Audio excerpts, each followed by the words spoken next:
Bismillahirrahmanirrahim. Bapak Rektor, Bapak-Bapak, Ibu-Ibu, Saudara-saudara sekalian, Assalamualaikum warahmatullahi wabarakatuh.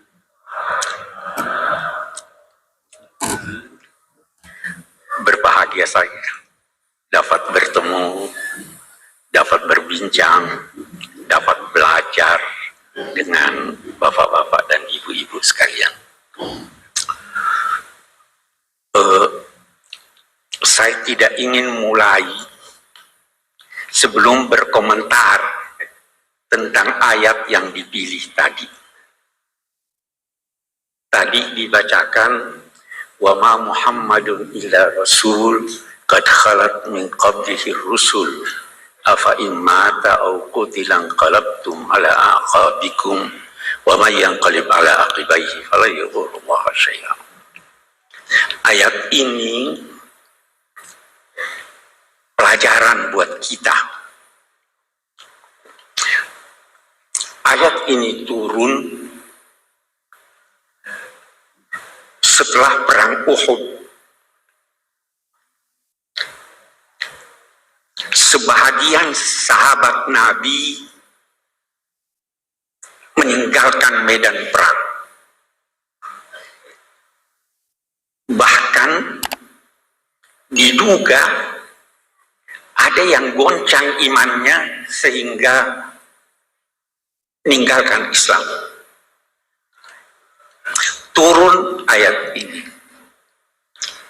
Ada satu penafsiran yang saya anggap baik sekali dari seorang pemikir Aljazair, Malik bin Nabi. Beliau berkata, ayat ini pelajaran buat kita semua, bahwa jangan menilai baik buruknya sesuatu dengan mengaitkannya pada sosok yang mengucapkannya. Sahabat-sahabat yang meninggalkan medan perang dan yang boleh jadi meninggalkan Islam itu karena mereka terkagum-kagum pada Nabi pada saat hidupnya, dan begitu tersebar bahwa beliau wafat, beliau meninggalkan. Ini karena mereka mengaitkan kebenaran dengan sosok manusia. Jangan pernah menilai baik buruknya sesuatu karena ada materi. Jangan pernah mengaitkan baik buruknya sesuatu karena ini diucapkan oleh profesor ini, itu, dan sebagainya. Nilailah baik buruknya sesuatu itu dari idenya, bukan dari orangnya. Walaupun itu diucapkan oleh Nabi Muhammad SAW, selama ucapan itu bersumber dari pribadi beliau, bukan dari Allah Subhanahu wa Ta'ala. Karena itu sebagian sahabat Nabi, kalau Nabi berucap, itu bertanya, ahada ra'yun am huwa wahyun. Apa ini pendapat pribadimu atau ini wahyu? Kalau wahyu sami'na wa ata'na. Tapi kalau pribadi Nabi, boleh jadi beliau keliru. Nah, ini saya kira pilihan yang baik untuk mengingatkan kita. Dan untuk menjadikan kita ketika menilai atau membaca tafsir-tafsir dari siapapun, termasuk orang-orang yang kita kagumi, jadikanlah kebenaran baik atau buruknya sesuatu itu berdasarkan ide yang disampaikan. Itu yang pertama. Nah, tafsir karya ulama Indonesia cukup banyak, tetapi tidak banyak yang komplit 30 juz. Itu satu. Dan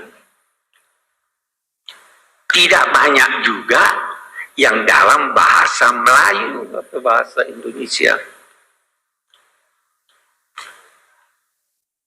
Turjumanul Mustafid karya Abdul Rauf Singkel, Allah yarhamu, itu dinilai sebagai kitab tafsir berbahasa Melayu pertama yang komplek.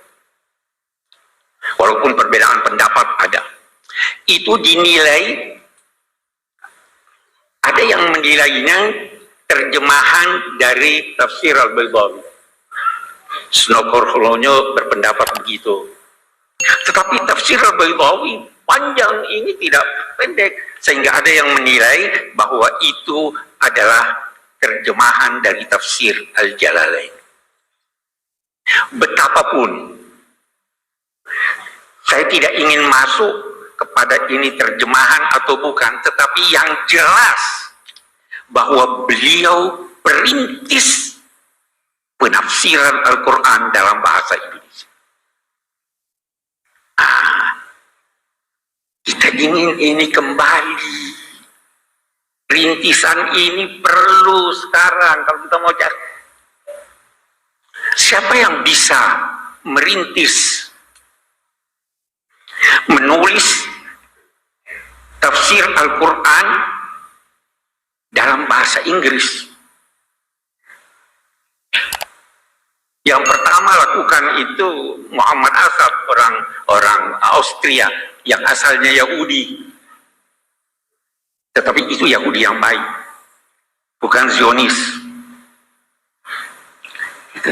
Saya bermimpi ketika kita mengenang Syekh Abdul Rauf Singkel yang tafsirnya itu berpengaruh selama 3 abad. Beliau wafat tahun 1690-an. Saya bermimpi ada tafsir yang bisa memperkenalkan Indonesia bahwa ini dalam bahasa Inggris.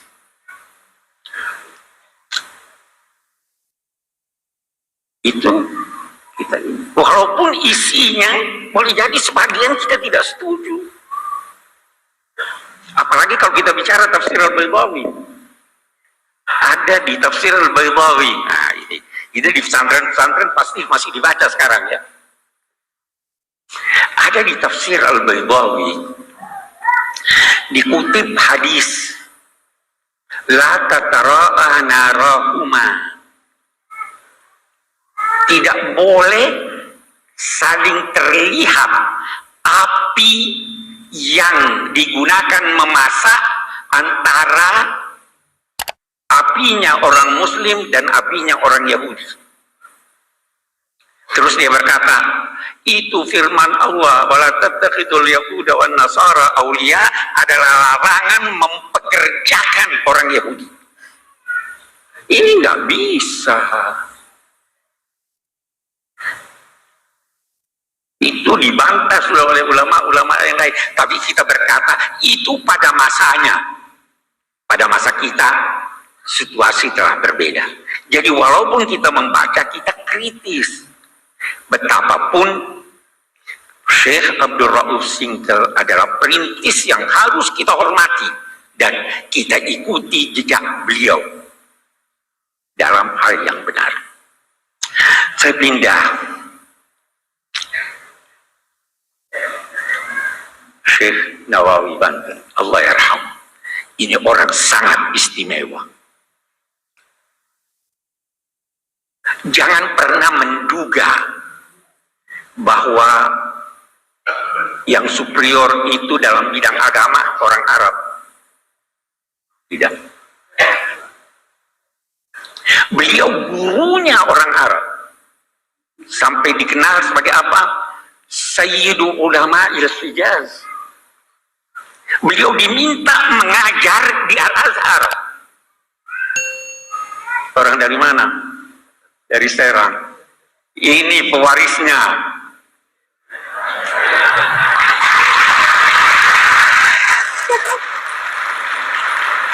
Terus makanya saya selalu bilang, ini perlu didorong.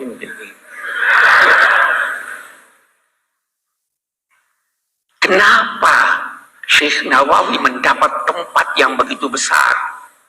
Kalau kita baca tafsirnya, saya itu terkagum-kagum baca nama tafsirnya dan mukaddimahnya. Rahasianya ada di sana. Nama tafsirnya Marah lagi. Marah itu atau marah itu tempat istirahat. Labid itu orang yang menetap. Dia merasa beristirahat ketika membaca Al-Quran. Dia menetap di sana, tapi dia bersahabat dengan Al-Quran. Anda mau bersahabat dengan Al-Quran, dia beritahu Anda rahasia-rahasia.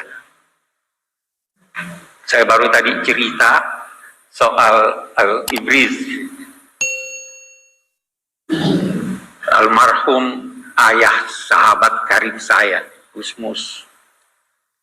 Itu pernah, menurut ulil albab, pernah ada satu orang bermimpi, memimpikan beliau. Itu saya ada tulis di tafsir saya, ada kesalahan, perbaiki.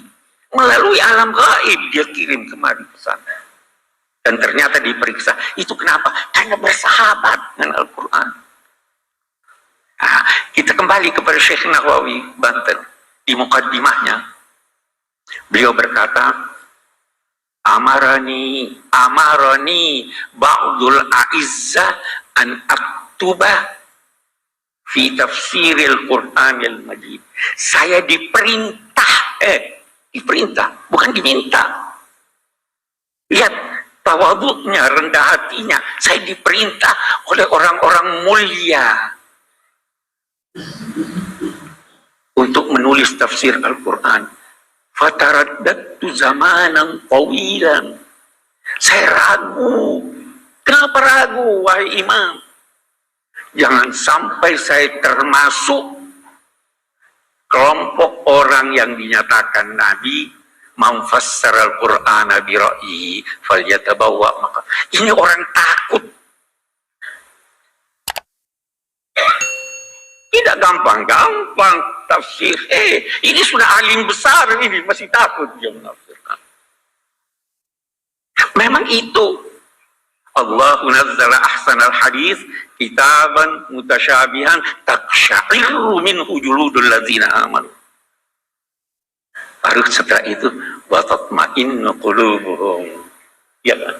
Setelah merasa takut zamanan, waktu yang panjang, saya nggak bisa, takut saya salah. Terus beliau menulis apa?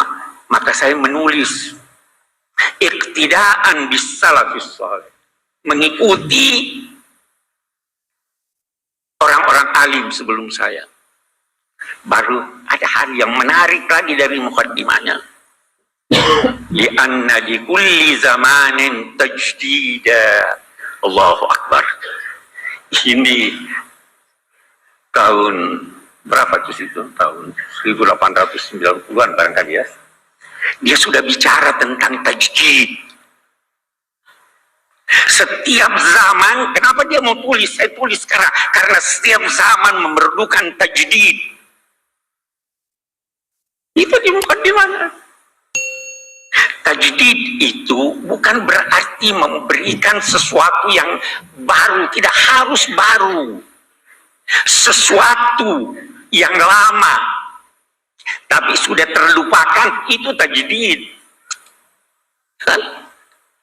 Sesuatu yang lama yang perlu tambahan argumentasi walaupun barangnya sama itu tajdid.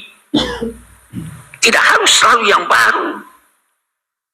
Sekian banyak pendapat-pendapat ulama lama yang sampai sekarang itu bagus sekali. Apalagi sebagian ulama kita itu punya istilah al-fiqhul iftiradi. Bagaimana kalau begini? Itu bahasanya belum terjadi, mereka sudah bayangkan. Itu berguna buat kita. Nah, ini yang dilakukan oleh Syekh Nawawi.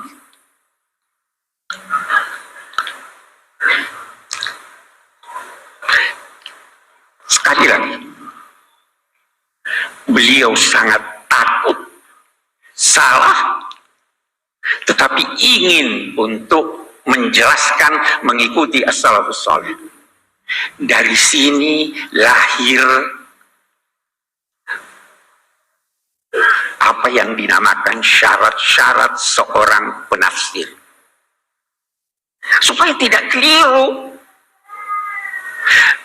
Memang saya pernah waktu mengajar masih di Makassar, baca itu syarat-syaratnya Imam Suyuti itu banyak sekali syarat-syaratnya.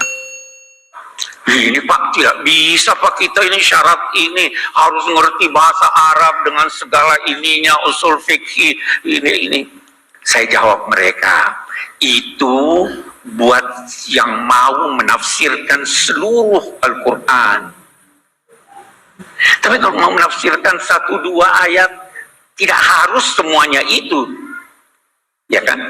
Dan itu untuk yang mau menafsirkan, bukan untuk yang mau menyampaikan tafsir. Beda itu, ya kan? Walaupun demikian, karena ini mahasiswa yang saya harap ini Pak, tidak bisa Pak, kita ini. Saya bilang begini deh, kita melihat syarat-syarat itu. Imam Suyuti berkata, syarat pertama sahhatul aqidah. Akidahnya harus lurus. Saya bilang, kita ganti aja ini. Bagaimana? Objektivitas. Asal objektif. Tidak harus. Anda boleh mengambil pendapat orientalis. Asal dia objektif. Tidak harus sahhatul aqidah. Akidahnya salah. Tapi kalau benar, al-hikmatu dhalatul mu'min. Terus bagaimana ini? Saya bilang tidak usah perhatikan itu. Syarat, hindari saja sebab-sebab kekeliruan. Sebab kekeliruan itu salah satu diantaranya tidak ngerti bahasa Arab.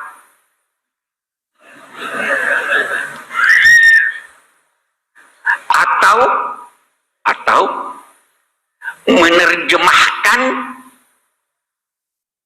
kata dalam bahasa Arab dari kamus-kamus modern.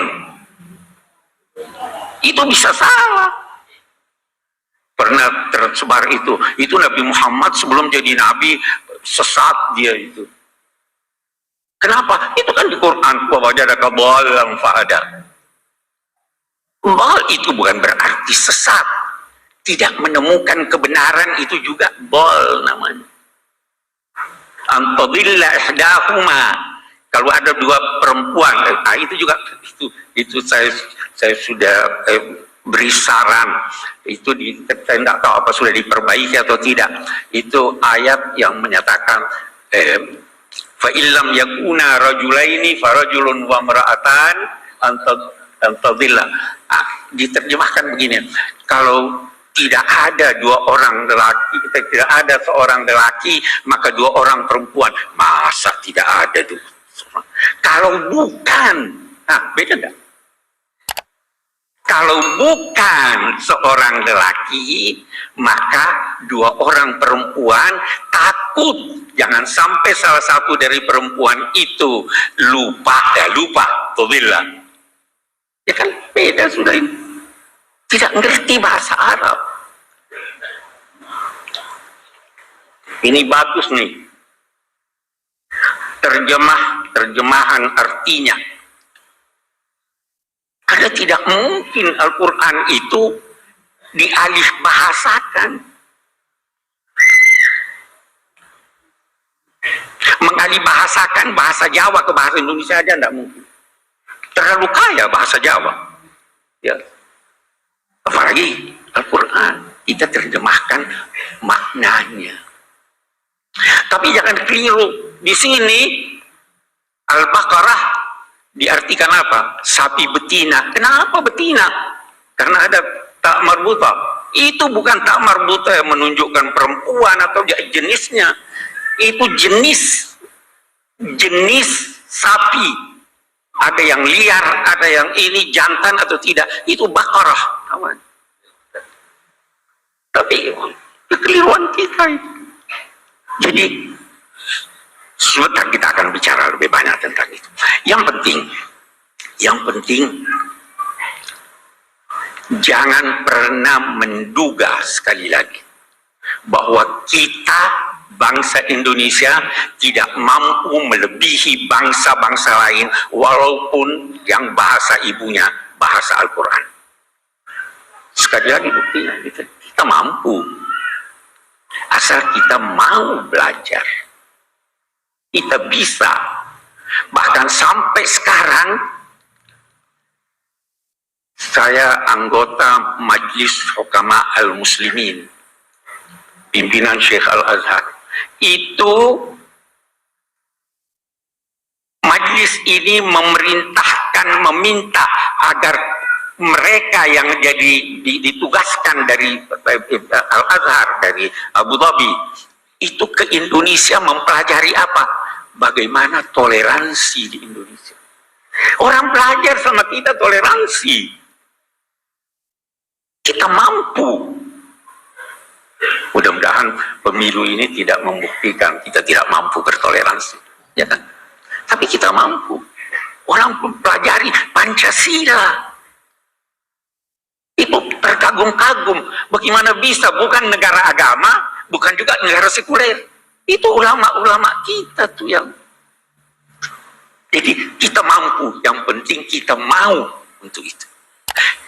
Kita sekali itu kalau kita bicara Syekh Nawawi panjang kalau kita mau bicara tentang beliau. Tapi saya kira yang saya ingin garis bawahi bagaimana tawadhu beliau, bagaimana rasa takut beliau, bagaimana kesungguhan beliau di dalam menafsirkan Al-Quran sehingga mampu memberi bekas yang sangat besar dalam pemikiran umat Islam khususnya pada masa lalu.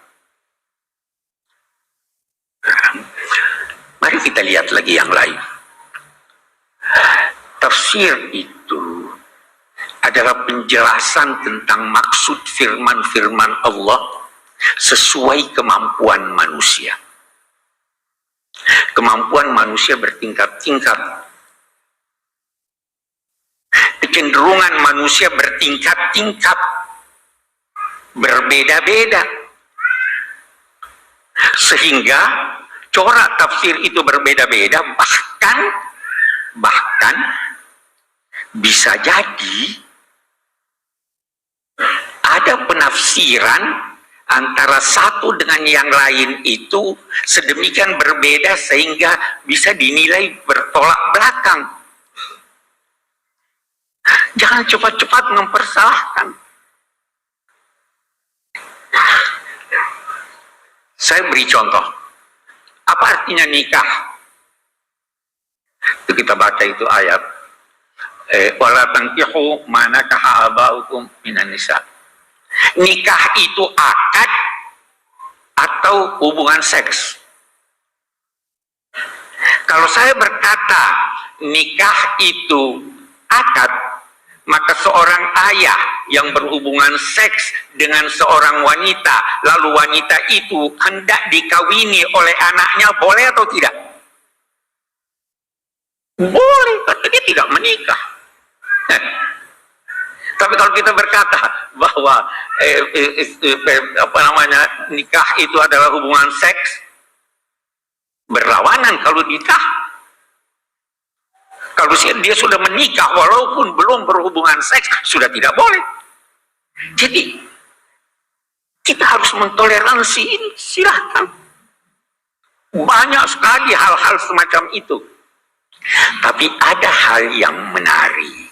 Ada hal yang menarik. Dari tafsir-tafsir berbahasa Indonesia ini, ada yang jelas sekali nuansa Indonesianya. Mas, tafsir Buya Hamka itu jelas sekali nuansa Indonesianya. Sajak-sajak dalam bahasa Indonesia. Ya toh, bahasa Indonesianya indah. Contoh-contohnya itu yang kita kenal di Indonesia. Saya di tafsir Al-Misbah, belum habis waktu saya. Saya di tafsir Al-Misbah ada menulis tentang masalu kalimatin thayyibah kasyajaratin thayyibah. Perumpamaan kalimat thayyibah la ilaha illallah itu adalah seperti pohon yang baik. Asluha sabit wa far'uha fis sama. Akarnya menghunjam ke dalam, kokoh. Cabangnya naik, menjulang ke atas dan menghasilkan buah yang banyak. Banyak ulama, termasuk saya yang mengutip ini, mengatakan itu pohon korma. Tapi pernah lihat pohon korma? Tidak semua kita pernah lihat pohon korma. Bagaimana kalau kita tafsirkan, terjemahkan itu dengan pohon kelapa? Bisa saja. Itu sangat Indonesiawi itu. Ya kan? Itu corak tafsir. Kita ingin problema-problema kita carikan solusinya di dalam Al-Quran. Salah satu kritik terhadap kitab-kitab tafsir yang lama adalah memberikan solusi terhadap problema mereka, bukan problema kita. Di sini perlunya tajdid. Kita punya problem.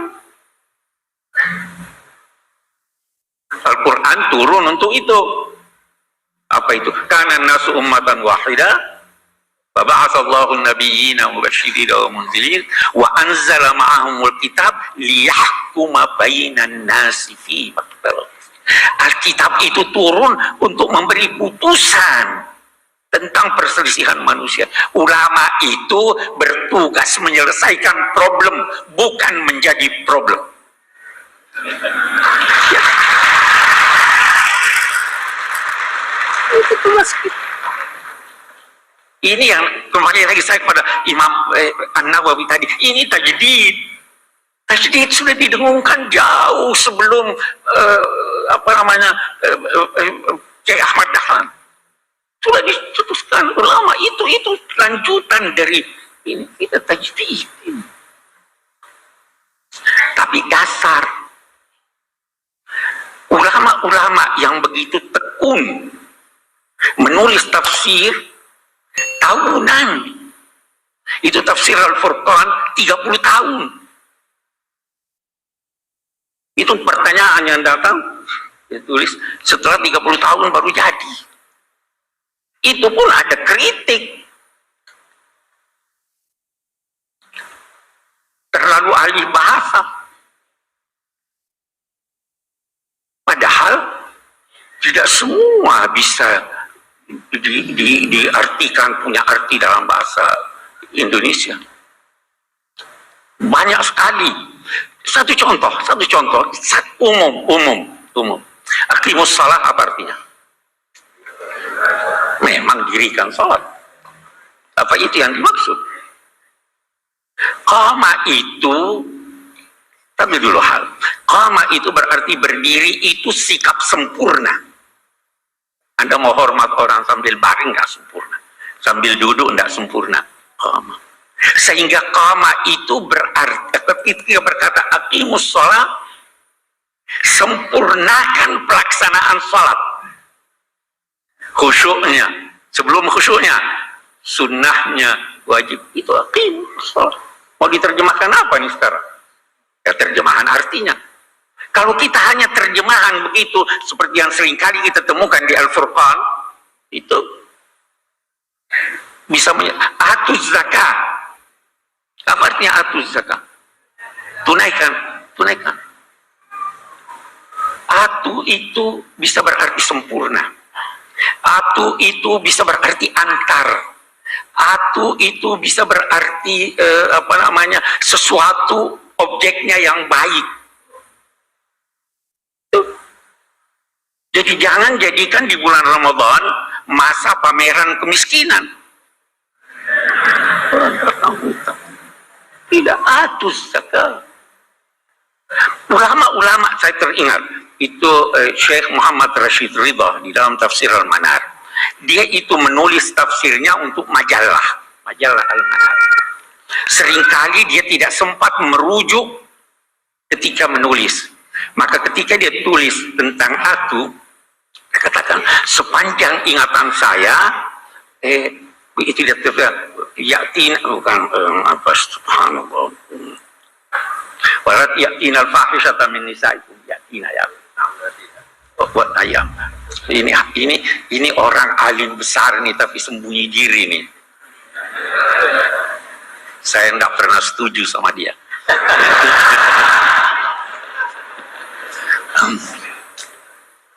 Dia katakan atau itu untuk sesuatu yang buruk, yakina sesuatu yang buruk, yakina al-fahisyah. Rashid Ridha kita hormat, tapi karena tidak hati-hati dia salah. Apa buktinya salah? Kenapa ada yakina min kulli fajjin amir? Haji baik. Syekh Syarawi, ini ulama besar Mesir, Allah yarham. Anda tahu, dalam usia 82 tahun baru dia tahu persis apa arti atia. Ini qad balagtu minal umri atia. Saya tidak tahu persis apa artinya, kecuali setelah saya ke London, saya berobat. Waktu saya berobat, dokter bilang ini tidak ada obatnya lagi, vitamin tidak berguna, operasi tidak berguna. Anda telah mencapai usia yang penyakit Anda ini sudah sedemikian besar karena usia sehingga tidak diobati. Terus dia berkata, oh inilah yang dimaksud qad balagtu minal umri itia. Itu baru tahu tuh. Jangan malu berkata saya tidak tahu.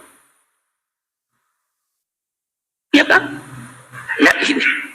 Itu kalau kita bicara tentang kosakata banyak sekali itu. Seringkali orang keliru, tidak memperhatikan hubungan antar ayat. Ini ada hubungannya dengan itu. Seringkali orang tidak memperhatikan itu. Syekh Rashid Ridha, kita bicara Rashid Ridha, itu indah sekali. Dia itu paling suka kritik ulama. Itu Syekh Imam Suyuti dinamainya Hatibul Lail. Hatibul Lail itu artinya orang yang kumpul kayu bakar di malam hari, dia tidak bisa bedakan ini kayu atau bukan. Dia himpun aja. Ya. Semuanya dikritik. Tapi ketika sampai pada gurunya, dia beda pendapat, tetapi sangat halus. Dia carikan pembenaran. Saya ingin jadikan ini sebagai contoh bagaimana orang harus menghormati guru. Ya, kita ambil sisi positifnya. Nah, saya beri contoh Anda. Quran itu singkat padat. Terkadang dia tidak sebut lagi satu kata karena sudah ada isyarat pada kata yang lain. Saya beri contoh.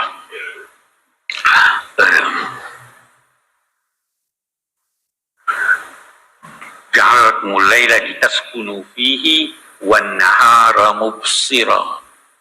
Allah menciptakan buat kamu malam supaya kamu dapat tenang, tidur tenang, dan menciptakan siang terang benderang. Ini ada kata yang tidak disebut. Allah menciptakan buat kamu gelap, malam itu gelap supaya kamu dapat tenang, tidur. Kenapa dia tidak sebut gelap? Karena di sini sudah ada disebut mubsiran. Tapi dia tidak sebut untuk apa itu mubsiran, karena sudah ada di sana lawannya. Sama dengan zuyyina linnasi hubbus syahawati minal nisa'i. Diperindah bagi manusia kecintaan kepada perempuan. Memangnya perempuan tidak cinta laki-laki? Kenapa tidak disebut? Tidak disebutkan? Wal banina, dan anak laki-laki. Memangnya anak perempuan tidak disebut? Saya punya 4 anak perempuan, semua saya cintai. Ya kan? Kenapa begini? Singkat, Al-Quran ingin berkata, karena saya sudah sebut di sini An-Nisa, saya tidak perlu sebut Ar-Rijal, karena di sana saya sebut itu. Itu di Quran banyak sekali. Hubungan antar ayat itu banyak sekali. Yang biasa karena tidak memperhatikan itu, kita masuk dalam kekeliruan pada penafsiran ayat-ayat Al-Quran. Itu kita lihat. Dan ulama-ulama kita itu tidak segan-segan mengoreksi pendapatnya. Saya pernah ditanya, Pak Kures, koreksi enggak? Ada enggak kesalahan di tafsir Al-Misbah yang banyak? Koreksi enggak? Saya bilang saya serahkan pada yang lain untuk mengoreksi, karena saya sudah tua, saya sudah tidak bisa. Kalau Pak Hasbi As-Siddiqi itu, dia koreksi. Itu ulama beneran, itu ulama-ulama kita. Ya kan? Jadi sebenarnya sekali lagi saya ingin katakan, kita ini alhamdulillah punya potensi yang sangat besar untuk mengembangkan ilmu pengetahuan. Dan mungkin yang diperlukan adalah tekad dan bantuan Allah Subhanahu wa Ta'ala. Yakinlah, kalau Anda bersahabat dengan Al-Quran, dia akan menyampaikan pada Anda rahasia-rahasia. Baik melalui bacaan Anda, maupun melalui ilham. Itu kan, baca itu. Iqra bismi rabbikal ladzi khalaq, khalaqal insana min 'alaq. Baru dia Iqra wa rabbukal akram alladzi 'allama bil qalam.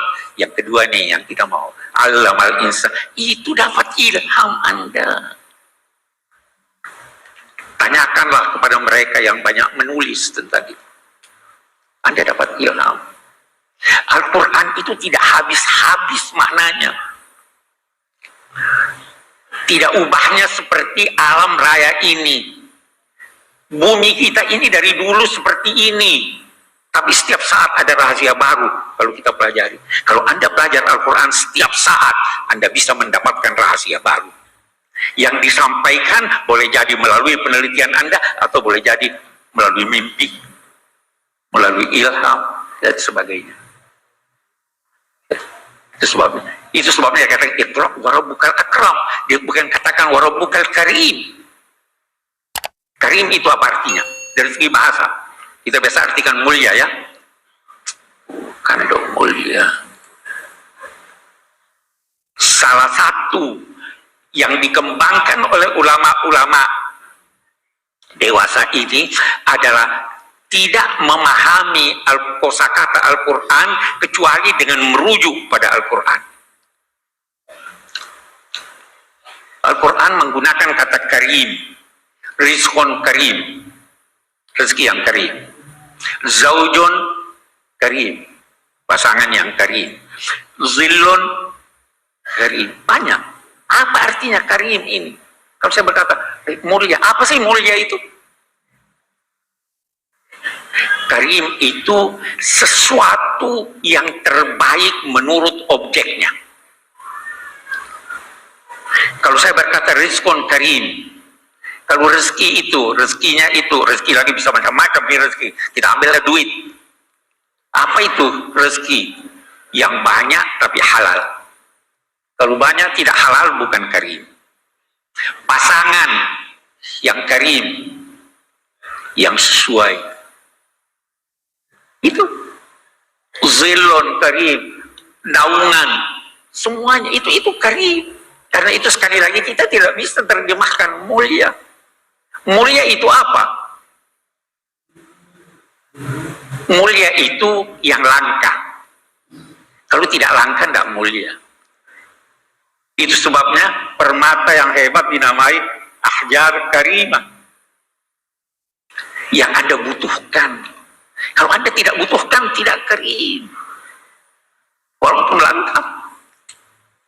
Apalagi yang sulit terjangkau. Itu makna-makna yang mesti bisa kita kembangkan dan menghasilkan makna-makna baru dalam konteks tafsir. Ini sudah dirintis oleh ulama-ulama kita. Kita perlu kembangkan. Kita perlu ini. Karena apa yang ditulis jangan jauh-jauh. Yang ditulis di Departemen Agama punya, yang disusun itu masih banyak kesalahan yang kita temukan. Boleh jadi kesalahannya karena belum ditemukan dari segi ilmiah. Boleh jadi juga kesalahannya karena kedangkalan pemahaman kita terhadap Al-Quran. Ada. Sekarang pun masih terus diupayakan untuk merevisi itu. Apa yang salah. Banyak. Jadi, ya saya bicara sudah terlalu panjang. Saya kira saya cukupkan sampai di sini. Assalamualaikum warahmatullahi wabarakatuh.